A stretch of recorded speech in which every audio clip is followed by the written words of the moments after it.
Mga tinunan, inanay nang nakabatyag sa epekto sa tumang kainit sa panahon, mugna sa El Nino phenomenon. Busa, yatagan karon sa DepEd ug katungod ang matunghaan sa pagpatuman sa blended learning, apil na ang modular sa mga estudyante.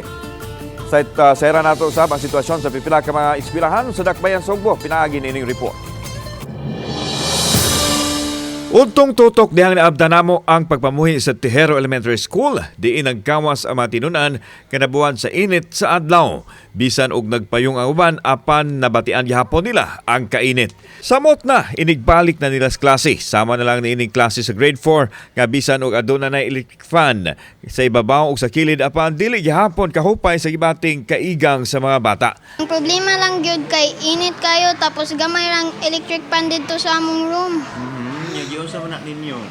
Nag-antos ra gyud mi sa init oy. Okay raman. Pero init man kayo.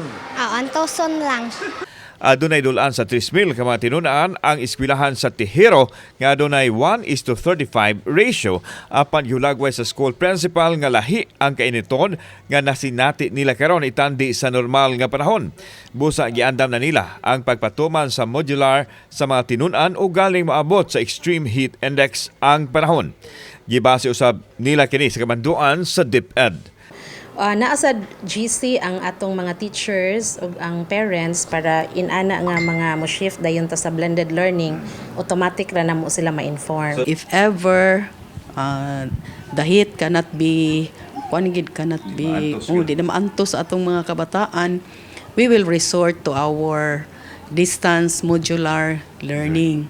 Gipasabot ni Dr. Salustiano Jimenez, ang direktor sa DepEd Regional Office 7, nga existing na ang DepEd Memorandum sa pagpatuman sa nagkadiang learning modalities sa ingon niini nga panahon, ilabi na nga dili haom sa ating init ang disenyo sa mga eskwelahan.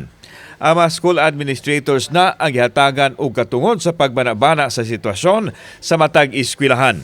Might be there will also be strategies, mag-strategize ang school nga mingon nga ang klase 6 to 10 nga na physical face to face alas 6 buntag at alas 10 buntag uli ng mga bata, and then all the rest other time pwede na sila mag-modular. Sa pagkakaroon, wa pay natala ang DepEd sa Central Visayas nga adunay mga tinunan nga nagkasakit tungod sa tumang kainit sa panahon. Angyo sa tong maginikanan nga kuan pod kanang watchful pod sila sa aning mga panghitabo, no? Labi og init kaayo, matanaw nila dili lang gyud nila paantuon pod ang mga bata.